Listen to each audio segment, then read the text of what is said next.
Hello, hi, welcome all the competitive warriors. This is your Kiran Kodmuru.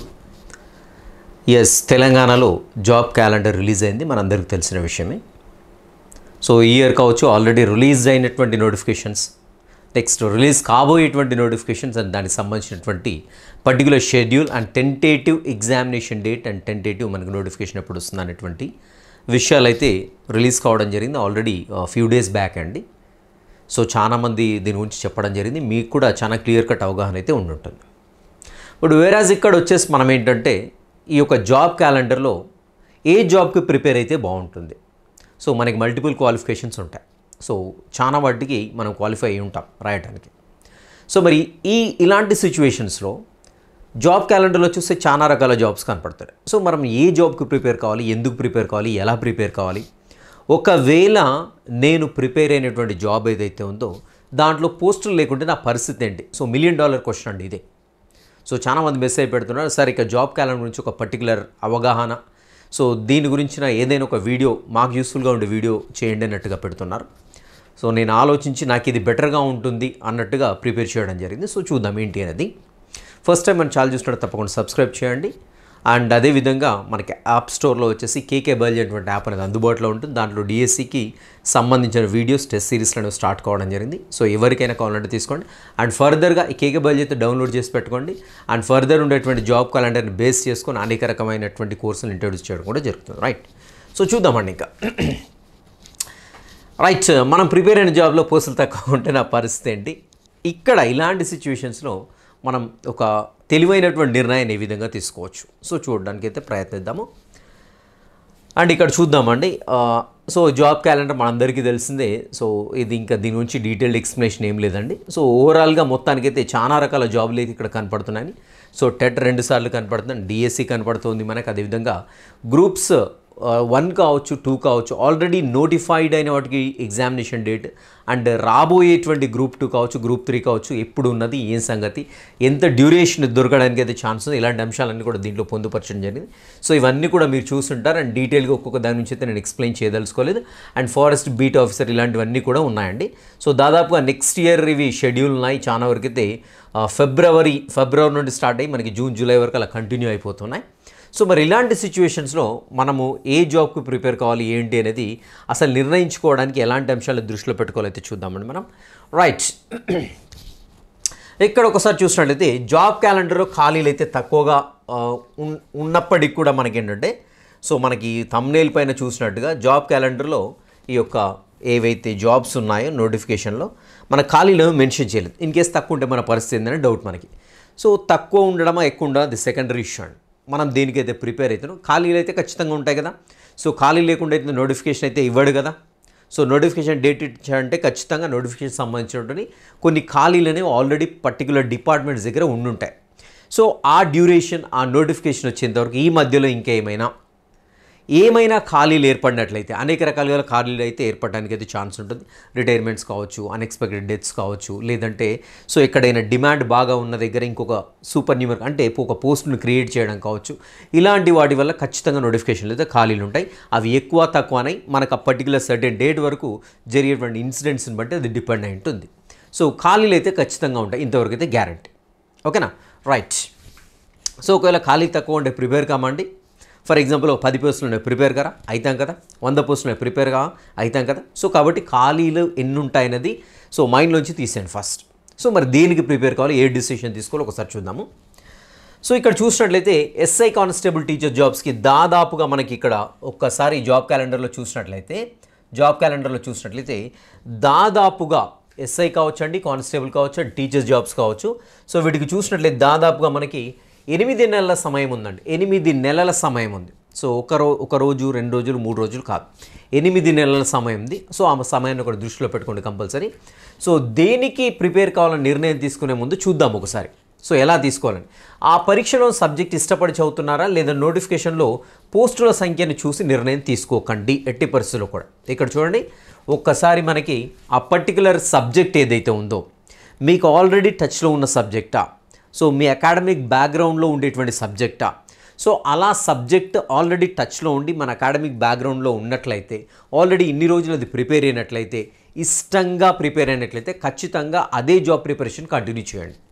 So అంతే తప్ప వేరే జాబ్కి shift కాకండి. ఫర్ ఎగ్జాంపుల్ నాది మ్యాథమెటికల్ బ్యాక్గ్రౌండ్ అనుకుందాం. సో ఉదాహరణకు ఏదో సైన్స్ బ్యాక్గ్రౌండ్ లేకుంటే సోషల్ బ్యాక్గ్రౌండ్ ఉన్నటువంటి ఒక జాబ్కు ప్రిపేర్ కావాలనుకున్నాను అనుకోండి.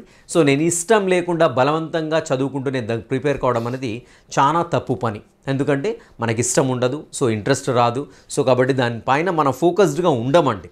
సో దాంట్లో తెలియని విషయాలు ఏమైనా ఉంటే వదిలిపెట్టేస్తాం, తెలుసుకోవడానికి కూడా ప్రయత్నించాం. కాబట్టి మనకి ఇష్టమైనటువంటి సబ్జెక్ట్ ఏముంది అండ్ ఆల్రెడీ మన గ్రిప్ ఉన్నటువంటి సబ్జెక్ట్ ఏముంది, ఏదైతే మనం ప్రేమతోటి చదువుతున్నాం, మన అకాడమిక్ బ్యాక్గ్రౌండ్ ఏది ఉంది, సో అలాంటి సబ్జెక్టుకి సంబంధించిన జాబ్ ఏదైతే ఉందో అది సెలెక్ట్ చేసుకోండి ఫస్ట్. సో బలవంతంగా సంబంధం లేని ఇష్టం లేని సబ్జెక్ట్ ఏదైతే ఉందో ఆ పర్టికులర్ సిలబస్ ఉండేటువంటి జాబ్ ఏదైతే ఉందో ఆ జాబ్కు ప్రిపేర్ కాకండి. That is the first thing. And next వచ్చేసి గత నోటిఫికేషన్లో ఫర్ ఎగ్జాంపుల్ మీరు ఎస్ఐ కావచ్చు, లేకుంటే కానిస్టేబుల్ కావచ్చు, లేదంటే ఒక టీచర్ కావచ్చు, దేనికైనా ప్రిపేర్ అవుతున్నారు అనుకోండి. 1, 2 లేదంటే 3 మార్కులతో మిస్ అయిపోయింది అనుకుందాం జాబ్. 1 లేదంటే 2 మార్కులతో మిస్ అయిపోయింది అనుకుందాం. సో అలా మిస్ అయిందంటే మ్యాక్సిమం మీ ప్రిపరేషన్ ప్రాపర్గా ఉన్నట్లే అండి. ఎందుకంటే చాలా దగ్గర వరకు వెళ్ళి సో మనకు రాలేదనుకుందాం. సో అలాంటి జాబ్ ఏదైతే మీరు ప్రిపేర్ అవుతున్నారో, సో గత నోటిఫికేషన్లో 1 లేదా 2 లేదా 3 మార్కులతో జాబ్ మిస్ అయినట్లయితే మీ సబ్జెక్ట్ బాగానే చదివారు, కానీ చిన్న పొరపాట్లు కంపల్సరీ చేస్తుంటారు. సో పొరపాట్లు ఏంటి అని గ్రహించేసి సేమ్ అదే జాబ్కు ప్రిపరేషన్ కంటిన్యూ చేయండి. సో మరి ఆ నోటిఫికేషన్లో అంటే నెంబర్ ఆఫ్ పోస్టుల సంగతి ఏంటి? సో తక్కువ ఉన్నా ఎక్కువ ఉన్నా మీకు ఆల్రెడీ గ్రిప్ ఉంది కదా, సో మ్యాక్సిమం అక్కడి వరకు వెళ్ళారు కదా. సో కాబట్టి చిన్న పొరపాట్లతోటి మీరు బ్యాక్ అయిపోయారు కదా. సో కాబట్టి ఆ పొరపాట్లు తగ్గించుకోండి, స్వీయ విశ్లేషణ చేసుకోండి. ఎక్కడ పొరపాట్లు జరిగినాయి, నాకు ఎందుకు జాబ్ మిస్ అయింది అనేది ఎనాలిసిస్ చేసుకొని అదే జాబ్ ప్రిపరేషన్ కంటిన్యూ చేయండి తప్ప వేరే దానికి షిఫ్ట్ కాకండి. ఎందుకంటే దాదాపుగా 6 నుంచి 8 నెలల సమయం మనకి ఇక్కడ దొరుకుతుందండి ఒక్కొక్క ఎగ్జామ్కి మనకు కావాల్సిన వాటికి. ఓకేనా? అండ్ అంతేకాకుండా మనకి ఏంటంటే ఆ పొరపాట్లు ఏంటనే ఒక్కసారి స్వీయ విశ్లేషణ చేసుకున్న తర్వాత మీరు ఆ పర్టికులర్ జాబ్కి అనేది షిఫ్ట్ కండి. ఓకేనా? అండ్ ఇక్కడ చూసినట్లయితే మనకి ఎలాగో జాబ్ క్యాలెండర్ వచ్చింది కదా, నాకు మల్టిపుల్ క్వాలిఫికేషన్స్ ఉన్నాయి కదా, సో అనేసి ఒక కామన్ మిస్టేక్ ఏం చేస్తారంటే షిఫ్టింగ్ ఆఫ్ ప్రిపరేషన్ అంటే. సో షిఫ్టింగ్ ఆఫ్ ప్రిపరేషన్ ఏంటి? ఇన్ని రోజులు నేను డిఎస్సికి ప్రిపేర్ అయ్యాను, నాకు జాబ్ రాలేదు, మిస్ అయిపోయింది.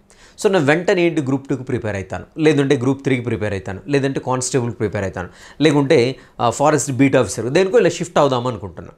సో మరి ఎవరు ఏ జాబ్కి షిఫ్ట్ కావచ్చు, ఎవరు ఏ జాబ్కి షిఫ్ట్ కాకూడదు. సో ఇది ఒకసారి అయితే పరిశీలించడం ట్రై చేద్దాం. మ్యాక్సిమం చేసేటువంటి మిస్టేక్ ఇక్కడే ఉంటుందన్నమాట. షిఫ్ట్ కావాలా వద్దా అనేసి మనకి సంశయంతో ఉంటాం. అండ్ ఇక్కడ చూసినట్టయితే టీచర్ జాబ్ నుండి సబ్ ఇన్స్పెక్టర్ కానీ లేదంటే కానిస్టేబుల్ జాబ్కి మారకండి అంటున్నాను. ఓకేనా? సో ఎందుకు మారొద్దు అంటున్నానంటే సింపుల్గా డిఎస్సికి సంబంధించిన సిలబస్ అనేది మనకి సబ్ ఇన్స్పెక్టర్ కానిస్టేబుల్కి సంబంధించిన సిలబస్ అనేది ఎంటైర్లీ వ్యారీ అవుతుంది, కంప్లీట్గా డిఫరెంట్గా ఉంటుంది. సో మళ్ళీ మీరు ఒక ట్రాక్లో రన్ చేస్తూ ఉన్నారు, ఆ ట్రాక్ వదిలిపెట్టేసి ఇంకో ట్రాక్లోకి వెళ్ళారనుకోండి, మళ్ళీ స్టార్టింగ్ దగ్గర నుంచి రన్ చేయాల్సి ఉంటుందన్నమాట. సో అంటే ఆల్రెడీ ట్రాక్లో రన్ చేసే వాళ్ళు చాలామంది ఉంటారు, మళ్ళీ నేను ట్రాక్ తప్పేసి దీంట్లోకి వస్తానంటే ఇది కుదరదు. ఒకే ట్రాక్లో ఉండి ఇంకా రన్ చేస్తుంటే ఒకటే, కానీ ఇక్కడ సిలబస్ ఎంటైర్గా డిఫరెంట్ ఉంటుంది, పూర్తిగా భిన్నంగా ఉంటుందండి. సో మీరు ఒకసారి పేపర్స్ తీసుకొని పరిశీలించండి, డిఎస్సి సిలబస్ కాపీ తీసుకోండి and SI constable syllabus copy తీసుకొని పరిశీలించినట్లయితే మీకు కంప్లీట్గా భిన్నంగా ఉంటుంది, కాబట్టి చాలా ఇబ్బంది పడాల్సి వస్తుంది. కాబట్టి ఈ తప్పు మాత్రం చేయకండి.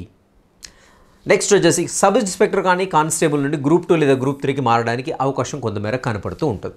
సో ఇక్కడ బాగా ప్రిపేర్ అయ్యి సో కొద్దిలో మిస్ కావడము, లేకుంటే సరే నాకు ఈ జాబ్ ఇష్టం లేదు కానీ బలవంతంగా అప్పుడు ఆ నోటిఫికేషన్ వచ్చింది కాబట్టి దానికి ప్రిపేర్ అయ్యాను, బట్ నాకు ఇష్టమైన నోటిఫికేషన్ ఇక్కడ ఇంకొకటి కనపడుతుంది, దీనికి ప్రిపేర్ అవుతాను అన్న సందర్భంలో ఎవరు ఎక్కడ షిఫ్ట్ కావడానికి ఛాన్స్ ఉందంటే గ్రూప్ 2 కావచ్చు, గ్రూప్ 3 కావచ్చు, ఇక్కడ నుండి ఎస్ఐకి కానీ కానిస్టేబుల్ కానీ షిఫ్ట్ కావచ్చు.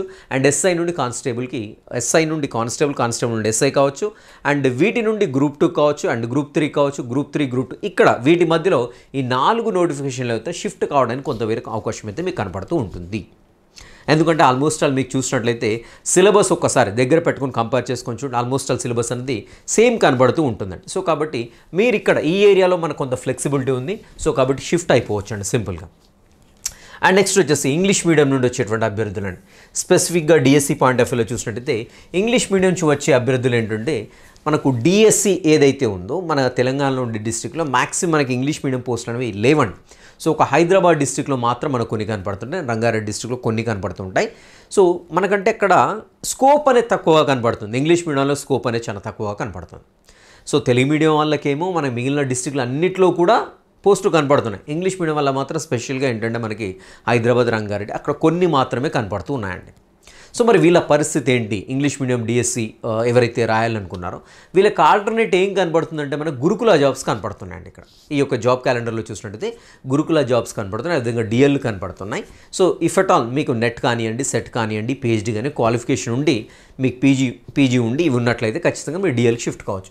అండ్ వీళ్ళకి ఒకటి ఏంటంటే ఇంగ్లీష్ మీడియం వాళ్ళ సజెషన్ ఏంటంటే సింపుల్గా ఇక్కడ మన డిఎస్సితో పాటుగా వీళ్ళకి ఏంటంటే గురుకుల అండ్ జనరల్ డిఎల్ వంటి వాటి కంబైన్డ్గా ప్రిపరేషన్ కొనసాగించవచ్చు. ఎందుకంటే దీంట్లో మెథడ్ ఉంటుంది, దాంట్లో మెథడ్ ఉంటుంది, దీంట్లో కాంటెంట్ ఉంటుంది, దాంట్లో కాంటెంట్ ఉంది. కాబట్టి ఇక్కడ కంబైన్డ్ ప్రిపరేషన్ అనేది చాలా ఈజీగా ఉంటుంది అండ్ రెండింటికి అప్లై చేయడానికి అయితే ఇంగ్లీష్ మీడియం వాళ్ళకి ప్రాబిలిటీ ఉంటుందండి. అండ్ నెక్స్ట్ వచ్చేసి గ్రూప్ 2, గ్రూప్ 3 వంటి నోటిఫికేషన్లు ఇప్పటి నుండి 9 నెలల సమయం ఉంటుంది. కానీ ఇక్కడ చూడండి ఒక్కసారి జాబ్ క్యాలెండర్ పరిశీలించినట్లయితే మనం దాదాపుగా 9 నెలల సమయం కొత్త నోటిఫికేషన్లకి దాదాపుగా 9 నెలల సమయం మనకు కనపడుతూ ఉంది. సో మరి 9 నెలల సమయంలో మనకు పాత అభ్యర్థులను తీవ్రమైన పోటీ ఎదుర్కోవాల్సి వస్తుందండి. సో పాత అభ్యర్థులు ఎవరితో ఆల్రెడీ రాసి ఉంటారు. గ్రూప్ 1 రాసి మిస్ అయిన వాళ్ళు, గ్రూప్ 2 రాసి మిస్ అయిన వాళ్ళు, గ్రూప్ 3 రాసి మిస్ అయిన వాళ్ళు. సో ఇక్కడ నుండి తీవ్రమైన కాంపిటీషన్ వస్తుంది. కాబట్టి వేరే జాబ్కు ప్రిపేర్ అయ్యి మళ్ళీ దీంట్లోకి వస్తా అంటే కొంతమేర కష్టమే. ఎందుకంటే వాళ్ళతో కంపీట్ కావాలంటే ఎంతో అల్టిమేట్ ఉంటే చెప్పలేమండి. ఎందుకంటే మనకు టైం ఎక్కువగా ఉంది. దాదాపు ఇక్కడ మనకి 9 మంత్స్ టైం ఉంటుంది. కాబట్టి సరే నేను ఇన్ని రోజులు డిఎస్సి ప్రిపేర్ అయ్యాను, ఇప్పుడు మళ్ళీ నేను గ్రూప్ 2కో గ్రూప్ 3కో షిఫ్ట్ అయిదాం అనుకుంటున్నాను.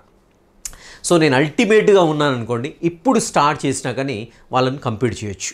బట్ ఏంటంటే వాళ్ళు అక్కడ ఆల్రెడీ చదువుతున్న వాళ్ళు ఎవరైతే వాళ్ళ నుంచి కాంపిటీషన్ చాలా ఎక్కువగా ఉంటుంది. సో లేదు సార్ నేను ఎంత కాంపిటీషన్ నేను వెళ్ళిపోతాను, నేను ఇప్పుడు ప్రిపరేషన్ స్టార్ట్ చేసి 9 నెలల తర్వాత కదా, సో నేను మొత్తం కూడా ఫుల్గా చదివేస్తాను రాస్తానంటే then you can go for it. So అంతే తప్ప మీరు ఆల్రెడీ ప్రిపరేషన్లో ఉంటే వాటిని మాత్రం అలాగే కంటిన్యూ చేయండి. సో స్వీయ విశ్లేషణ చేసుకోండి, ఎందుకు ఫెయిల్ అయ్యాం ఏంటి సంగతి అనేది, ఓకేనా. అండ్ ఖాళీలు మాత్రం ఎన్ని అనేది పక్కన పెట్టేసి దాని గురించి ఆలోచించి అనవసరంగా స్ట్రెస్ గురి కాకండి. సో ఎన్నో ఉంటాయి, కంపల్సరీ అయితే ఉంటాయి కదా, డెఫినెట్గా ఉంటాయి. సో ఇంకా పెరగడానికి కూడా ఛాన్స్ ఉంటుంది మధ్యలో. అంటే మనకు ఆ పర్టికులర్ డ్యూరేషన్ వరకు ఏంటంటే రిటైర్మెంట్స్ ఇంకా రకరకాల కారణాల వల్ల పెరగడానికి అయితే ఛాన్స్ ఉంది. ఒకటండి, మీకు ఇష్టమైన సబ్జెక్టు చదువుతూ, మీకు ఆల్రెడీ గ్రిప్లో ఉన్న సబ్జెక్ట్ చదువుతూ, మీ అకాడమిక్ బ్యాక్గ్రౌండ్ సేమ్ అనుకోండి, అలాంటి జాబ్కి ప్రిపేర్ కండి తప్ప వేరే దానికి సెలెక్ట్ చేసుకోకండి. సో ప్యాషనేట్గా ఉండాలి. నేను ఆ జాబ్కి లేకుండా ప్రిపరేషన్కి ప్యాషనేట్గా ప్రిపరేషన్ కొనసాగించామనుకోండి, సో అక్కడ 1, 2, 3, 4 సో సింగిల్ డిజిట్లో ఉన్నాయని ఖచ్చితంగా జాబ్ సాధించడానికి ప్రాబిలిటీస్ ఎక్కువగా ఉంటాయి, ఓకేనా. సో అంతే తప్ప క్లమ్జీగా అయిపోయి అక్కడి నుంచి ఇక్కడికి, ఇక్కడి నుంచి అక్కడికి షిఫ్ట్ అయ్యి సో మీ ప్రిపరేషన్ని గందరగోళం కాకుండా, గజిబిజిగా కాకుండా ప్రాపర్గా అయ్యేటట్టు చూసుకోండి. అండ్ ఏదైనా కానీ క్విక్గా డిసిషన్ తీసుకోండి. అండ్ దానికి సంబంధించిన సిలబస్ మనకి నెట్లో అందుబాటులో ఉంటుంది, దాన్ని గ్యాదర్ చేసుకోండి.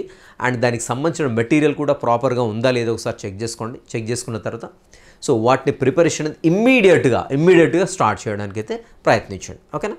సో ఫస్ట్ టైం మన ఛానల్ చూసినట్టు తప్పకుండా సబ్స్క్రైబ్ చేయండి. అండ్ వీడియో యూస్ఫుల్ వస్తే తప్పకుండా మీ ఫ్రెండ్స్ కూడా షేర్ చేయండి, లైక్ చేయండి. అండ్ అదేవిధంగా ప్లేస్టోర్లో కేకే బయలు అనేటువంటి యాప్ ఉంది, డౌన్లోడ్ చేసుకోండి. దాంట్లో అనేక కాంపిటేటివ్ ఎగ్జామ్స్ సంబంధించిన వీడియోస్ అనేవి అందుబాటులోకి తీసుకురాబోతున్నాం. ప్రజెంట్ అయితే డిఎస్సి కోర్స్ అనేది అందుబాటులో ఉంది.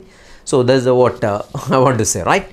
సో ఓకే, దెన్ ఇలా ప్రిపరేషన్ కొనసాగిస్తే బాగుంటుందని, రైట్. Will meet you in the next session. Till next session, have a great day.